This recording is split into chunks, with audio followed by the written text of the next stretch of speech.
How did a woman who broke every rule about sex, religion, power, and age become the blueprint for an industry that tried to erase her? Because Madonna didn't just survive the system, she rewired it from within. However, the real story of how she accomplished this is far more radical than most people realize.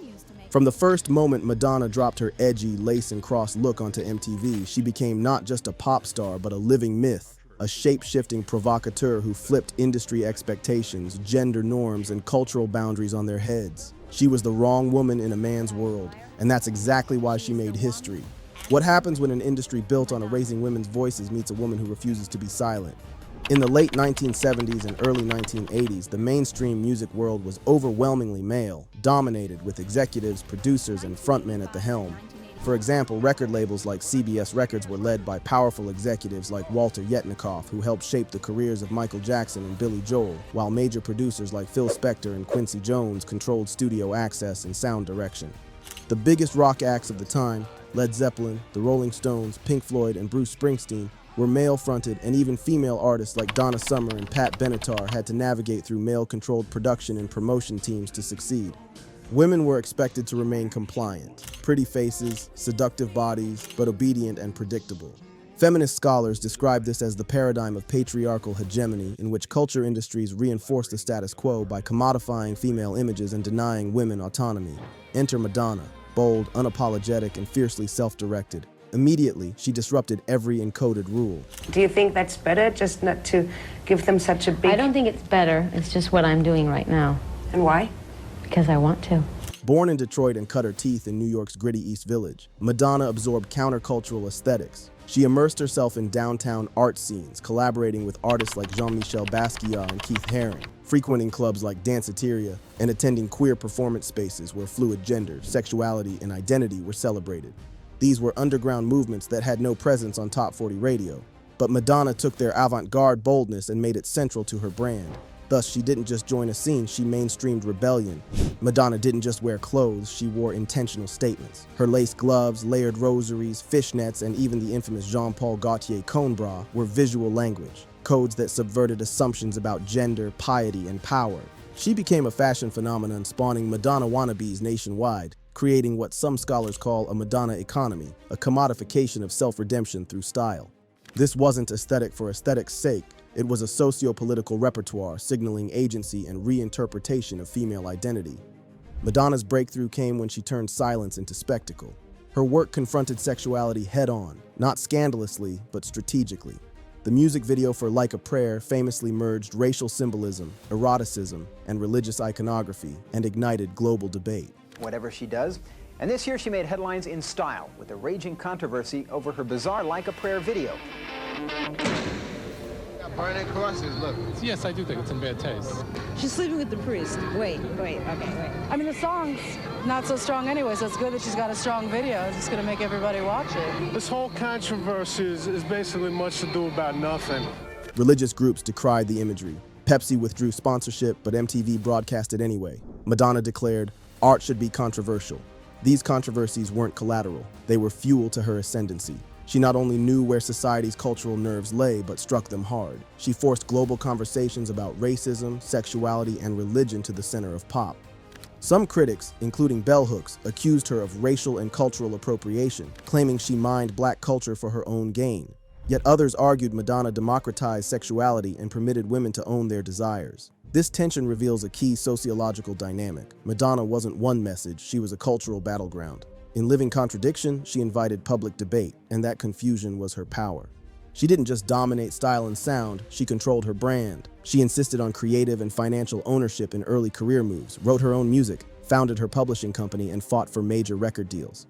When she launched Like a Prayer exclusively through a Pepsi ad, bypassing radio entirely, she shattered industry norms and still earned unprecedented cultural capital.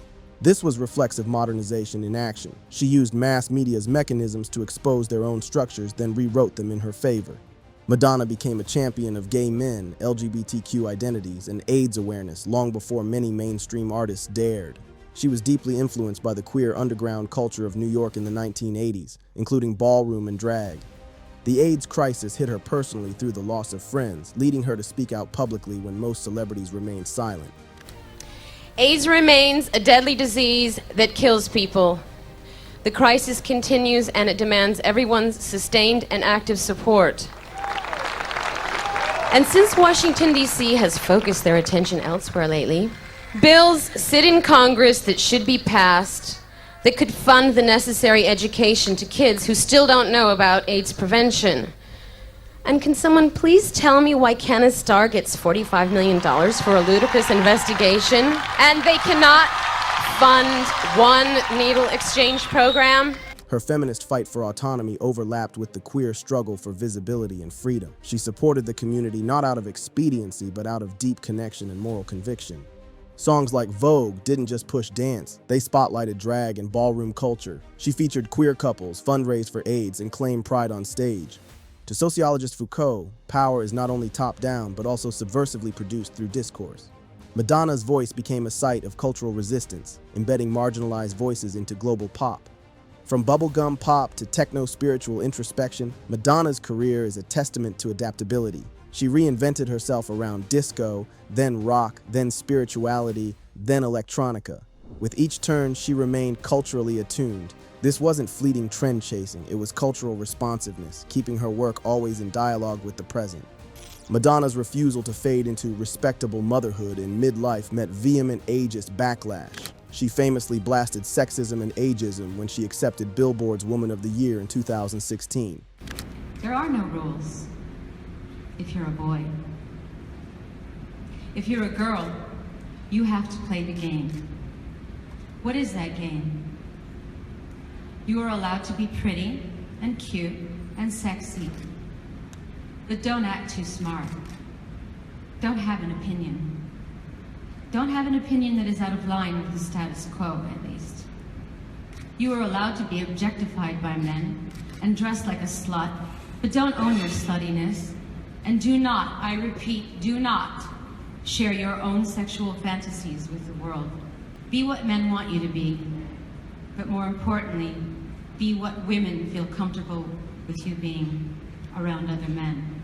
And finally, do not age, because to age is a sin. You will be criticized, you will be vilified, and you will definitely not be played on the radio. That critique, don't act too smart, don't age, illuminates the rigid social rules that Madonna broke every time she toured or released music past a certain age. By rejecting them, she set a new standard. Madonna created a playbook that future pop icons like Britney, Lady Gaga, and Beyoncé would follow. She proved that controversy, control, and reinvention aren't liabilities, they're assets. She turned pop into a space for storytelling, spectacle, and activism, a meta-pop star who manipulated the system from above and below. Madonna's victory wasn't a stroke of luck or a freak of marketing, it was a sociological phenomenon. In an institution built to limit her identity, to underpay her, silence her, sexistly sexualize her, and scapegoat her, she turned every limit into a platform. She made scandal into scholarship, style into ideology, and pop into politics. In the end, the industry could destroy Madonna, but she knew the playbook better than the publishers, the label execs, or her critics. She flipped the script and wrote her own ending, seeding a template that shapes pop culture to this day. So, what do you think about Madonna's career and the choices she made along the way? Was she a rebel, a visionary, or something even more complex? Let me know your thoughts in the comments below, and if you enjoyed this video, don't forget to like it and subscribe for more cultural breakdowns like this one.